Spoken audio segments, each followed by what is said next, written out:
You know, as surprising as it may sound coming from this channel, I'm not actually a longtime East fan. Truthfully, I haven't been into the series or Falcom as a whole for that long. In fact, as of today, it's been 3 years since I beat my very first East game. I almost find it hard to believe it's been this long already. It feels like just yesterday I was looking forward to seeing what else the series had to offer. And yet, here I am today, having completed every game in the series, and even getting pretty deep into a completely different one as well. However, as time continues to march on, I find myself continuously drawn back to East 9, time and time again, listening to the soundtrack, reminiscing about my time with the game, looking back at the art, and so on. I mean, I literally have Adol and Aprilis in both my YouTube and Twitter banners. This game has stuck with me for 3 years now, for a very good reason. Yeah, it is a really good game, one of, if not the best game in the series. But my reasons go much deeper than that. This game came into my life at what seemed like the absolute perfect time. And I truly feel like if I didn't discover East 9 when I did, I wouldn't be here today. I know that may sound overdramatic, but it's the truth. So, as a celebration of being an East fan for 3 years now, I've decided that now is the perfect time for me to make a video dedicated to East 9, just to talk about my thoughts and feelings about the game, and also to explain why I always say that the game changed my life. This concept might sound familiar to some viewers of the channel, and that's because I've actually done a video like this before, back in 2024. However, that video was about my experience with the entire series. In this one, I want to talk exclusively about my time with East 9, so I'll be able to get into much greater detail. Plus, I feel like I've gotten a bit better at expressing myself, so hopefully my feelings and emotions will be felt more clearly this time around. Alright, enough with the intro. Let's get straight to it. To start things off, I should go over how I even found out about East 9 in the first place, but to do that, we gotta go all the way back to 2022. Where I was just 15 years old. Looking back, I honestly feel like I was a completely different person back then. And not just because I'm 18 now. My life, or just my perception of it, was entirely different at the time. To put it simply, things weren't looking too bright. It's not like I was really struggling with anything major though. I was going to school, passing classes, and all that. But the thing is, that's all I was doing, with nothing else noteworthy happening within the day. I would wake up at the same time every day, go to school and sit in the exact same classes every day, and immediately come home at the exact same time, again and again, day after day. I didn't really notice how repetitive this felt at first, since naturally I had tons of schoolwork to deal with. However, over time, as my routine continued to stagnate with no significant changes, I finally realized that I was practically repeating the same day over and over. And once I did, things sort of went downhill for a bit. Over time, I started to feel my general mood shift towards exhaustion and negativity, and my overall happiness in doing anything slowly disappeared. And every repeated day only made those problems worse. My exasperation towards school slowly started turning into dread. Being in school or even thinking about it was enough to agitate me and make me feel exhausted. Even at home, while I could be doing literally anything else, the thought of school remained in the back of my mind. And that slight yet constant reminder that I had to go back there soon was enough to drain any and all motivation out of me. Anything I normally did after school began to feel like a complete waste of time, because my brain would constantly tell me that whatever I was doing wouldn't keep me happy forever. Before long, I even started staying up way later than I normally would, purely off the fact that the sooner I fell asleep at night, the sooner I'd have to wake up and go right back to that prison I called a school. That constant cycle of overall misery persisted for months. The only thing that somewhat kept me going at the time was, unsurprisingly, video games. Normally, they would always work well as a way to forget about any of my worries and just have fun. There were so many different aspects within a game that could keep me both engaged in that world and distracted from my own. And for as long as I can remember, it worked perfectly.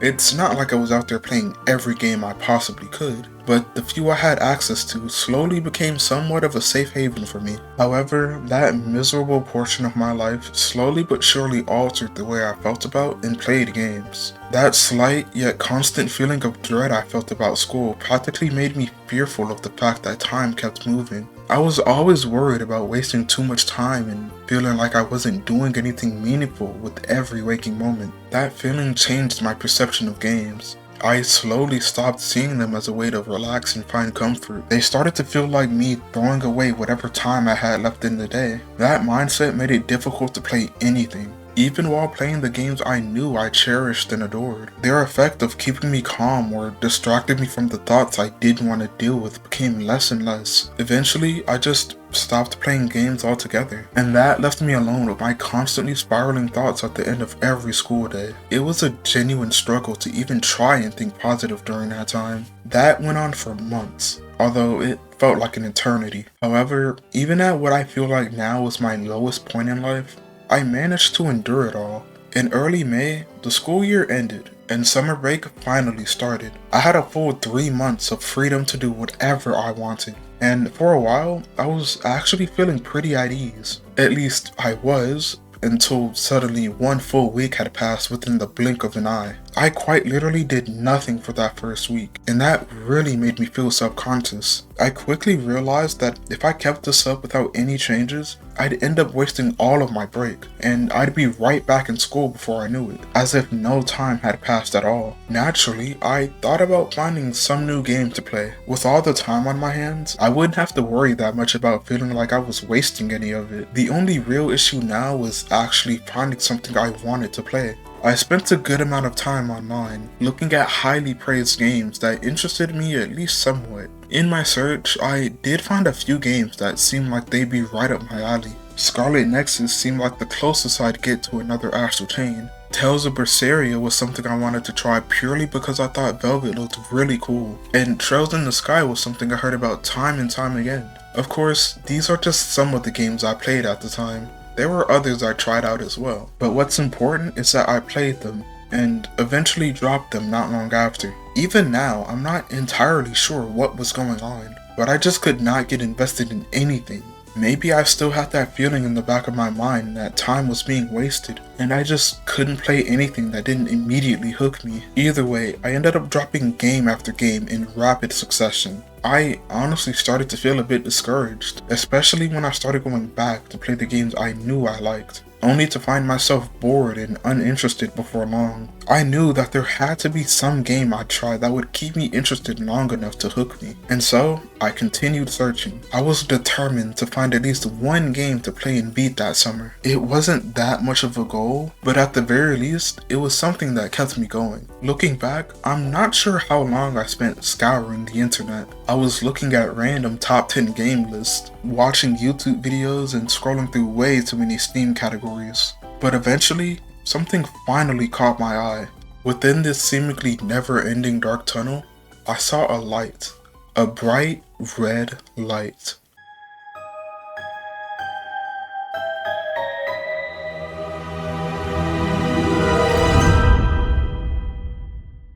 I'm not entirely sure how to even describe what I thought when I first saw Ys 9. There was just something about this game. The characters I saw, the music I heard, the way it presented itself. It just felt entirely different, almost alien to anything I had tried before. Love at first sight might be a bit too cliche, but I was interested, to say the least. With more than enough free time on my hands, I knew immediately that this was the next game I wanted to try out, and luckily enough, there happened to be a demo I could play. Honestly, that's probably one of the biggest factors that led me to even getting the game. The best way to find out if you like a game is to be able to play a small portion of it. There's only so much you can get from reviews and watching other people play it. With the other games I played, I really only got around to trying them because of how they were talked about and described by other people. I'd go off of what they said was great about the game, but this time around with Ys 9, thanks to the demo, I'd be able to find out what I liked about the game and actually see if I'd enjoy it. And so I downloaded the demo for Ys 9, started playing, and yeah, I genuinely don't have any other way to describe this. I absolutely loved what I played. I had never experienced a game that just felt so good to play. Even as I was learning about the stuff I could do in a game, like using the different gifts or flash guarding and dodging, it somehow all felt so natural despite me never playing the game before.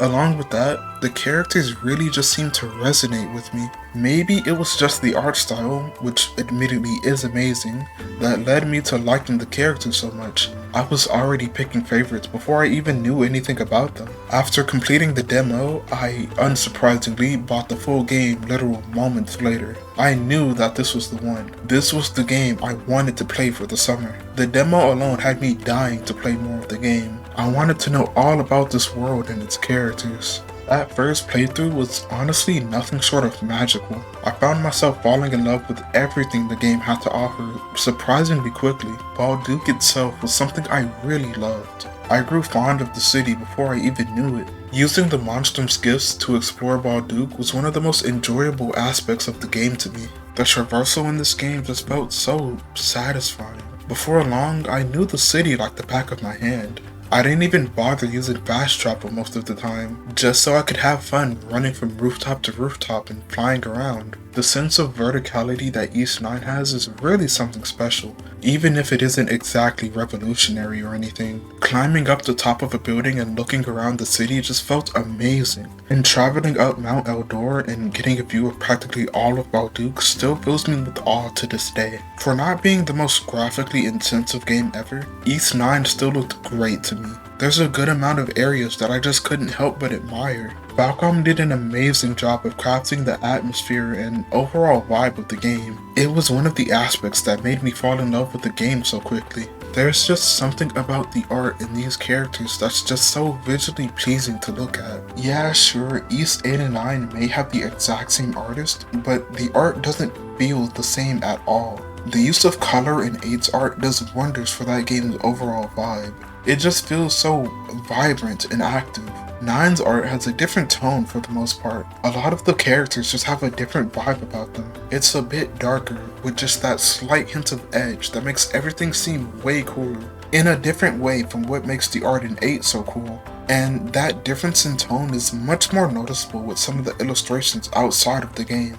I feel like these artworks are probably closer to what Falcom was envisioning with Ys 9. Even if the tone of the actual game isn't quite like the art, the atmosphere of the game is still amazing. But aside from that, another one of my favorite aspects of Ys 9 are its characters. The main cast and all the side characters as well. Even now, as I think back to my first playthrough of the game, I'm still shocked at how quickly I grew to love all the characters here. They all looked cool, which definitely was a part of why I liked them so much. But on top of that, learning about their history and who they are as a person really had me invested. Even today, after finishing the other games in the series, I still find myself thinking back to how amazing 9's cast was. I do feel like Ys 10 was able to outdo 9 when it comes to its characters, but I'd be lying if I said 9's cast doesn't hold a very special place in my heart. I truly love these characters. Some a bit more than others, but that's besides the point. These characters are just amazing. There's no other way to describe it. Needless to say, I really enjoyed the game. That first playthrough did wonders for my state of mind at the time. I was constantly enjoying myself when I was playing the game, no matter what I was doing. I was so invested and immersed that I slowly felt all my worries just fade away as I kept playing. Now, you've heard me go on and on about how much I loved the game, but how exactly does it all relate to the game quote-unquote changing my life? Well, it happened after I beat the game. It took me just 8 days to finish Ys 9. 8 days of constant wonder, fascination, and overall joy. Although, a part of me was a bit worried that once I beat the game, nothing would really change. The joy would eventually fade, and I'd go right back to not doing anything during my summer break, just wasting away until school started again, and going back to repeating that same cycle all over again. However, that wasn't what happened. I beat the game and I was left there processing everything. I was satisfied knowing that I had found and fell in love with the new game and actually managed to beat it. I was a bit sad knowing that the journey was finally over, left wondering if I'd ever see these characters in another game. Going through the epilogue and watching the ending was honestly the closest I've ever gotten to crying in years at that point. The game left such a lasting impression on me, one that I still feel to this very day. My experience left me wanting to be more like Adol. I was practically inspired by everything I saw. As I sat there after beating the game, I just thought back on how much fun I had. It made me wonder if I'd ever be able to have that kind of experience again. But to my surprise, that question I asked myself didn't discourage me. It only made me determined to find out the answer. After I completed Ys 9, I felt like something about me had changed. After getting to know this brand new world, a new style of gameplay I had never experienced before, and grown to love all sorts of unique characters along the way, something just clicked, you know? Ys 9 made me realize that life is all about getting to see and experience new things. There was way more to life than what my mind was letting me see before. My experience with Ys 9 left me wanting to see and do more in life. I slowly felt myself feeling more open to trying things out that I seemingly didn't care about before. I eventually went back to those games I dropped before. I managed to actually give them a fair chance, and I found out they're just as amazing as I heard. This one game led me on a path to experiencing so many other things in life, not just in terms of video games. I eventually found myself getting into a bunch of different anime and manga, stuff that I definitely wouldn't have given a chance had I tried before. I even started learning how to play guitar purely because of this game and its music. I get that it's kinda typical for someone to finish a really good game and go, yeah, this game saved my life, greatest thing I've ever played. And I may have done that before myself, but this is something different. This game genuinely did so much for me. It didn't just save my life, it changed it for the better. I can't even begin to imagine what my life would have been like had I not played Ys 9 when I did. This game, and this series for that matter, managed to completely shift my outlook on life. Thanks to this game, I'm able to find so much more joy in just being alive. I genuinely owe my life to this game, as crazy as that sounds. There will never be another game like Ys 9, and there will never be another game that I love more than Ys 9.